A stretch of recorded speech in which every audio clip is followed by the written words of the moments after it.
In this video, my buddy Elijah is going to share with you the biggest thing that got his business at $250,000 a year for the second year in a row. He's also going to talk about how he landed a $27,000 job from Angie's Leads. And if you stick around until the end, we're going to share with you the best way to use a service like Angie's Leads in order to land more jobs for your business. But this is a snippet from an Inner Circle coaching call. So if you're interested in watching the full call or getting on the next call with us to ask us your questions, getting access to all the courses and connecting with the most six-figure earners in the pressure washing industry, be sure to check out the Inner Circle. It'll be the first link in the comment section and the description. But without further ado, let's go ahead and jump into the video. Just for anybody on the call, man, that wants to get to where you're at doing $250K a year, you said you've been doing it for 2 years in a row. What's like the biggest, eye-opening thing that was able to get you to that $250K mark? The biggest thing that got me there was getting linked in with a regional property management lady. I probably get 75 to 100,000 from them, a year. Was able to get me to the next level. And I was actually sat down and talked with her today, because she was here at the property when I got here. And, what she told me that I need to do come February and then March, which, y'all talked about this before, is email all the property managers that that you don't work for and say, hey, it's that time of the year to start, planning on your pressure washing, looking at your budget, see where we can, when we can come in and do some cleaning.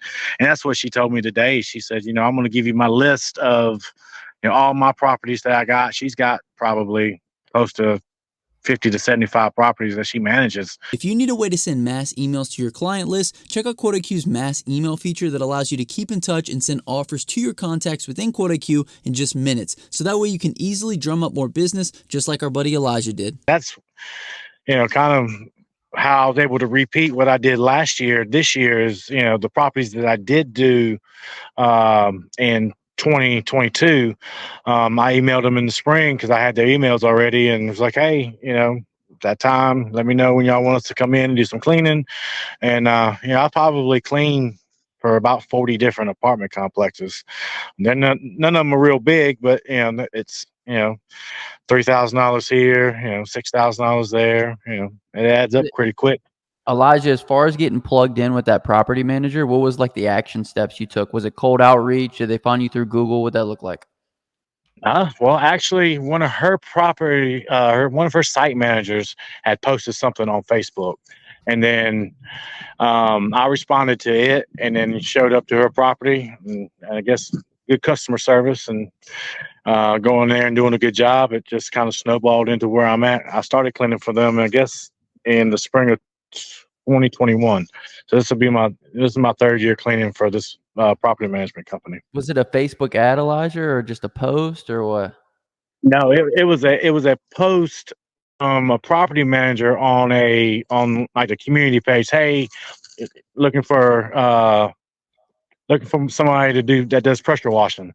And I saw that, and I responded to them. It wasn't even me putting out an ad. It was me kind of, strolling through, the local wanted page in my area, and I saw where she had posted something like a day before, looking for a pressure washer company to come in and give her a quote on doing some cleaning for the property that she was managing.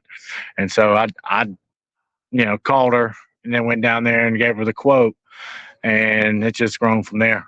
Now yesterday, Aaron was live, and he was talking about Angie Leads and how he was going in on that and talking about how it's not very good, which it's not.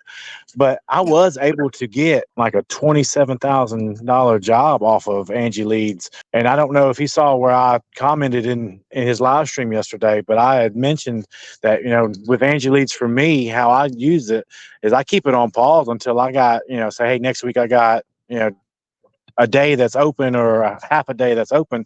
I'll turn my leads on and cipher through, what comes in. And, obviously as soon as it comes in, you got to, jump on it as soon as possible, because 5 or 6 other companies are, jumping on that same lead. But, I'll get it and get a job or two to fill that spot. And then I'll put my leads back on pause because, obviously it's a money racket, and they send it to, like I said, 5 or 6 other different companies. But, I was able to get something off of that. But you got to be careful because, if you don't turn those leads off, you'll be owing them $300 for a week worth of leads that you didn't even want. Dude, one thing I want to say about what Elijah's done with regards to he leveraged one person on Facebook that was inquiring about someone to pressure wash. And if your inner circle or if your Facebook friends and family know that you pressure wash, these people will actually be advocates for you. And not only will you be looking out for posts that say like I need pressure washing, they will look out for them for you, and then they will tag you in them. And then I mean you can pick up so many leads like that. The other thing is once you get tagged or once you see those posts, you go directly to that person and message them. Because even though people get tagged, they're like, oh, well, she'll hit the Facebook page and send me a message, but it never happens. Now So Elijah's business does $250,000 a year just because you made one contact. So you guys are one contact away from, huge money in your business every year. So the other thing is Angie leads. Like a lot of people talk down on Angie's leads, but like there's tactical ways to employ the Angie's leads, which is, we had another guy in a coaching group is Chris Cannon. He's in here actually. And he uses Angie leads in a similar fashion, right, Aaron? Yeah. There's a way, a lot of the guys, like I made a note on my live, the way they use Angie leads is they've already grown their business to where they're not reliant on Angie leads. As you notice, Elijah's not reliant on Angie leads. He turns them on. He goes to Angie leads. He calls her. She don't call him. See, that's how he runs Angie's leads. He turns it on when he wants and he turns it off.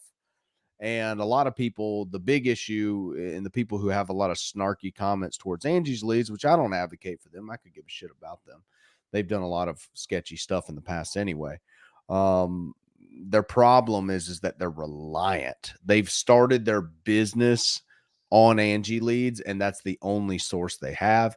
And with that technique, you're probably going to be let down.